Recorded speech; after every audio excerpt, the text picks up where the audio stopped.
Привет! Сегодня в обзоре расскажу про бюджетный планшет, который от данного бренда в моем случае впервые, хотя, возможно, вы слышали о данном бренде Headwolf WPad 3. Есть еще другие модели, версия HPad 3 и H2 3 и WPad. В общем, сегодня не об этом, а конкретно о данном бюджетном планшете. В описании есть тайм-коды, сразу ищите нужную информацию, все стараюсь расписать и детально рассказать. Начинаем обзор.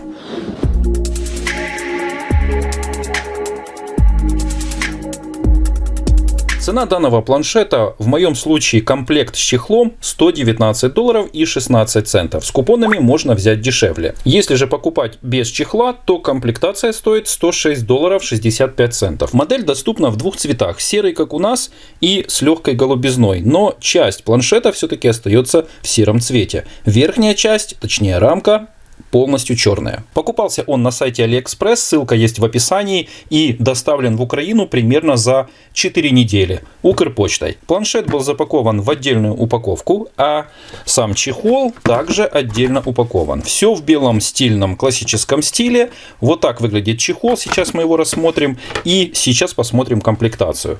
Упаковка жесткая, плотная, на ней лишь некоторые характеристики с указанием внутренней памяти и цвета, и модель. Также здесь гравировка и надпись Headwolf WPad 3 и логотип. Сверху находится планшет. На планшете наклеена пленка.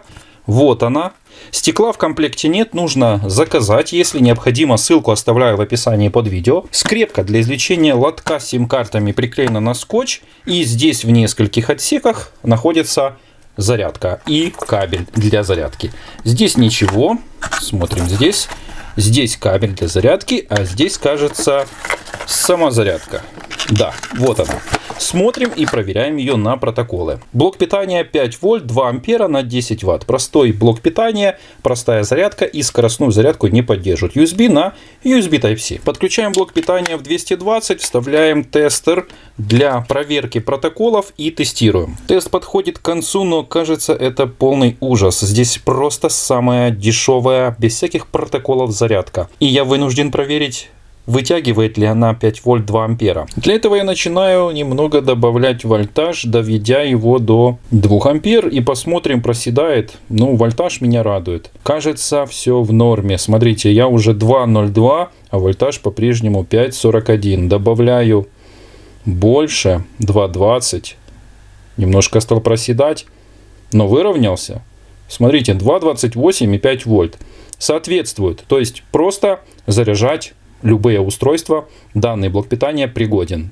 Заряжать планшет будет, и заряжается он около 5 часов. Также в комплекте идет мощнейшая на разных языках, включая на русском языке, инструкция, система безопасности и настройка данного планшета. Шторка, сеть и так далее. Ну, так сказать, для чайников. Теперь рассмотрим чехол. Сам чехол очень качественный, хоть и доступный, дешевый и в комплекте. Полностью поверхность прорезиненная, внутренняя часть также прорезинена и еще и в клеточку. Тут силикон жесткий, плотный и матовый. При открытии, к сожалению, нету датчика холла. Не срабатывает. Нужно включать вручную. Камера здесь или стеклышко камеры тоже защищена. У планшета имеется вот такое вот углубление. И с этой стороны отчетливо его видно. И если мы ставим, то именно сюда нужно установить планшет. Вот в таком вот состоянии он установлен. Устойчивый и практичный. Еще данная крышка может быть подставкой в другом варианте. Вот так вот складываем. И уже в более лежачем состоянии находится планшет. Вот так. Планшет выполнен полностью из металла. Стекло плюс металл плюс мощный аккумулятор, вес 570 грамм. Лишь вот эта полоска выполнена из пластика. Камера слегка над корпусом вот здесь вот выпирает. Есть вспышка, она же фонарик, и светит достаточно ярко, как для планшета, подсвечивает. Основная часть элементов управления располагается на торце, можно сказать, вот в таком вот состоянии, если держать его вертикально.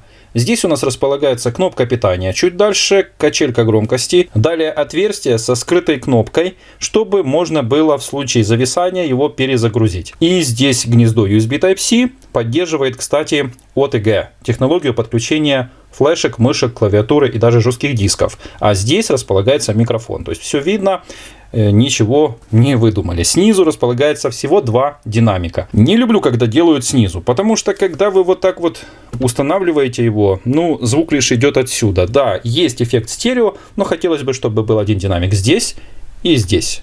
Это было бы класс. Как это есть у Blackview Tab 16. Один из последних бюджетных планшетов. На обзоре у нас он был. Здесь есть в подсказках обзор. Смотрите, ищите. И там 4 динамика, и мощнее процессор, и параметры гораздо лучше. Думаю, вам понравится. После этого обзора посмотрите этот обзор на Tab 16. Также есть разъем для наушников, буквально здесь рядом, что многие ждут и радуются, чтобы он был обязательно разъем для наушников. А в разъеме, хотя и есть место для сим-карты, но оно с завода закрыто, и можно установить только карту памяти до 256 гигабайт. Сим-карту установить, к сожалению, нельзя. Рамки у планшета достаточно широкие. Были бы потоньше, было бы лучше. Но вот посмотрите, как оно все выглядит. Огроменные рамки, но зато удобно держать, особенно если это пожилые люди в преклонном возрасте, это самое то. Теперь покажу параметры экрана и насколько есть сложности с экраном, когда он темный, в некоторых местах там что-то на него давит изнутри, и он слегка подсвечивается. То есть на общую работу это никак не влияет, но это говорит о качестве сборки и вообще к отношению к бюджетной серии планшетов у, например, компании Headwolf. Давайте посмотрим. Разрешение экрана 1280 на 800, 16 на 10 соотношение сторон, никаких 90-120 нет, 60 кадров и плотность 160 dpi. То есть самый простой экран без воздушной прослойки. И здесь действительно достаточно крепкое стекло. Вот сейчас я давлю, только сейчас вот проявляется как-то. Но все равно нужно быть осторожным, стекло лучше приклеить. Никакой HDR технологии он не поддерживает, поэтому не требуйте от него слишком многого. Давайте посмотрим приложение YouTube, запустим, сколько в YouTube максимально он поддерживает. Открываем видео в 4К. Но потянет ли хотя бы 1080-60 кадров, я не знаю. Качество другое. Как так? Предлагает выбрать 4К. Неужели потянет? Неужели потянет? Ну, я к тому, что он должен был бы подвисать в таком разрешении. Видел планшеты, которые не тянут. Ну, сейчас посмотрим. Тянет. Тянет. Сейчас проверю точно, включился ли. Ну да, пожалуйста, 2160. Разрешение 4К. Ну, слегка подергивается. Нету поддержки 60 Гц, точнее 60 кадров. Давайте на 1080 поставим и посмотрим. Для этого запустим видео с нашего канала, как раз о Blackview Tab 16. И посмотрим здесь, какое он разрешение. Смотрите, даже поддерживает 1080-60. Ну, здорово. Запускаем. Пока не перешел еще в этот режим. Сейчас должен подтянуть. Вот. Вот сейчас я уже вижу, что 1080-60 кадров. Отлично. Справляется. Справляется без всяких проблем. Класс. Мне нравится. Я доволен. Установил живые обои, и у них есть ограничения по разрешению экрана. Вы не думайте, вот здесь просто дополнительно есть темные полоски, но вот здесь вот видно, что я на экране. Давайте покажу эти засветы. Включаем тест экрана. Здесь у нас отображение, сколько поддерживает касаний, но сразу хочу сказать, что поддерживает он на 10 касаний. Вот сквозь перчатки, если зум сделать, смотрите, то здесь в отображении 10 касаний. И теперь покажу вам, что виднеется за свет. Вот присмотритесь в эту область, где заряд батареи. Там есть засвет. Если вдруг не видно, то я могу приложить слегка усилия на корпус. Вот, смотрите, пальцами надавливаю. Раз.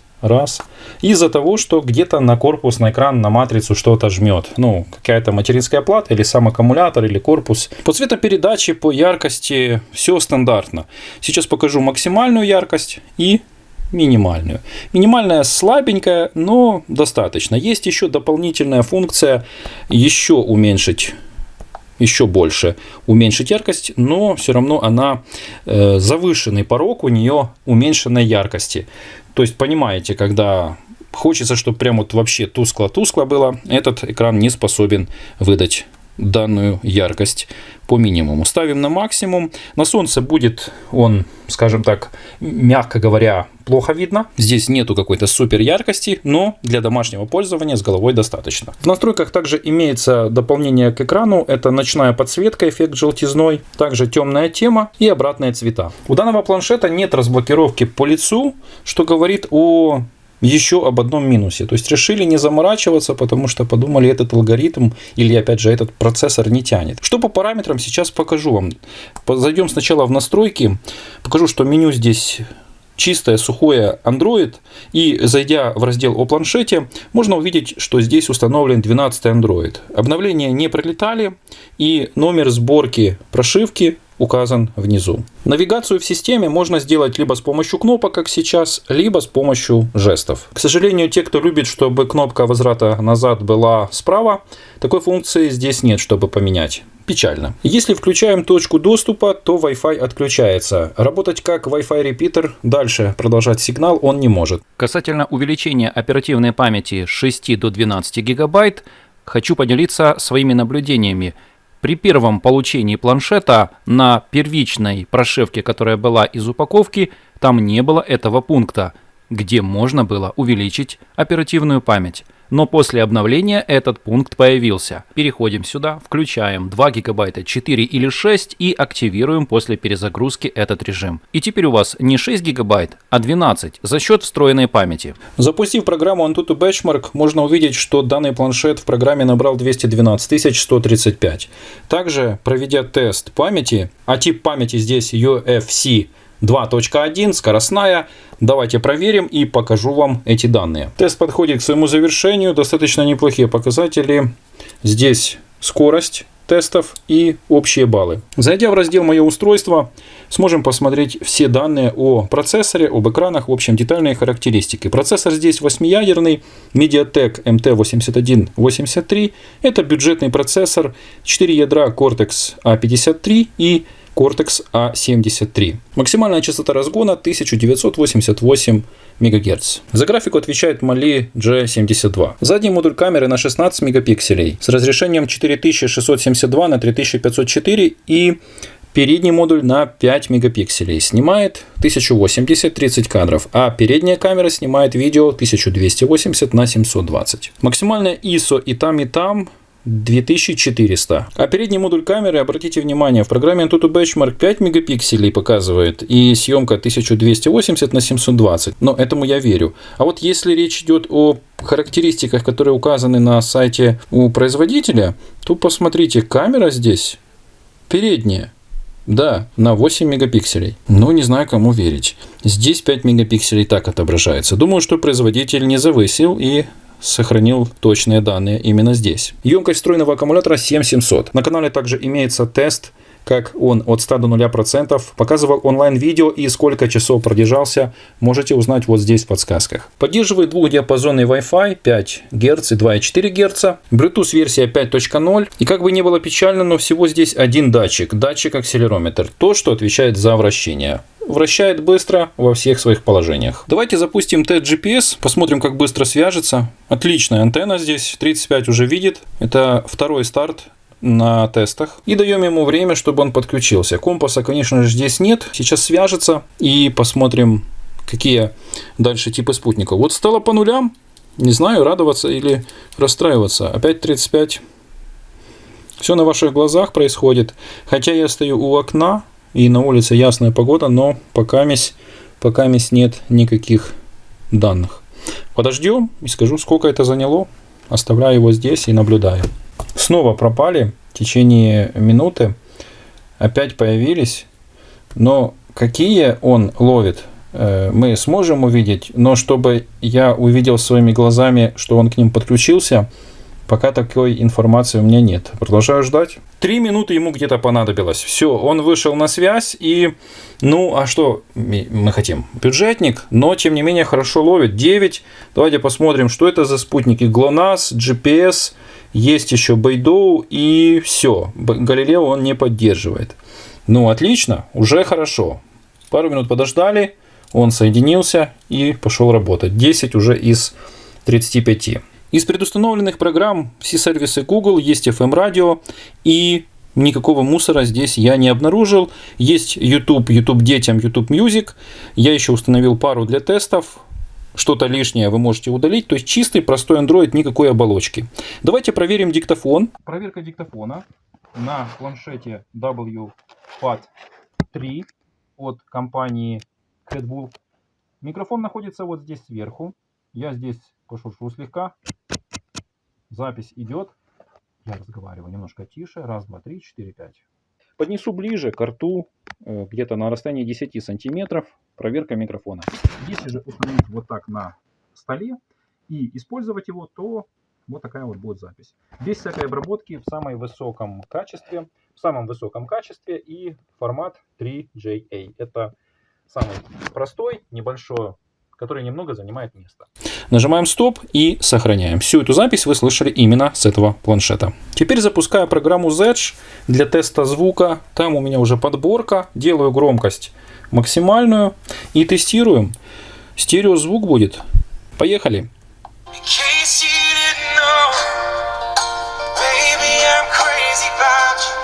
Звук качественный, но не сильно прям громкий. То есть не прям такой, что аж перекрикивает.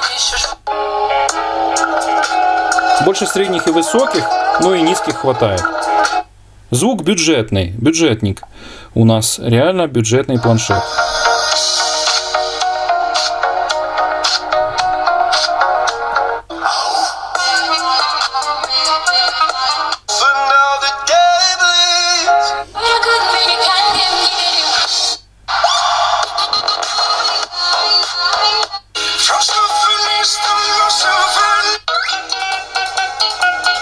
Звук поставим на всю.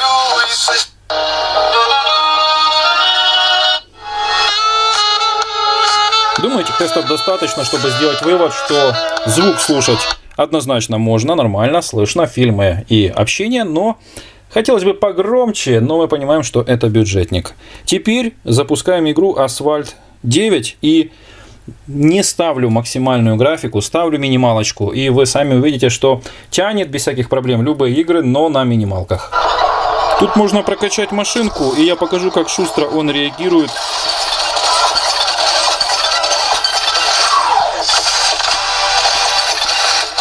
Никакого ускорения, все в реальном времени. Тратить деньги, заработанные годами, несложно в играх. Сумма только уменьшается. Но что ты не сделаешь для того, чтобы усилить машину. Звук громкий, да, в игре. Даже мне приходится перекрикивать. А в мелодиях не так было громко. Ну и теперь точно старт. У нас 90 секунд для тестирования.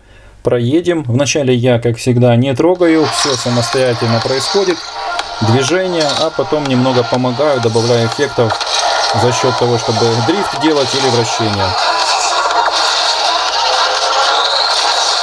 Плюс, что динамики снизу, вот, потому что когда вы так играете, вы не закрываете их.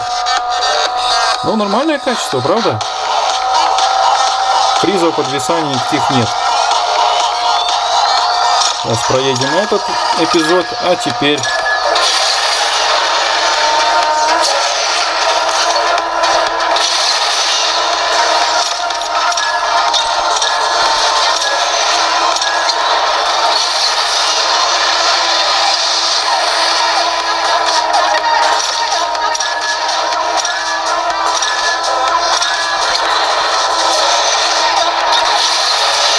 Думаю, этого достаточно для того, чтобы увидеть, что играть без проблем можно.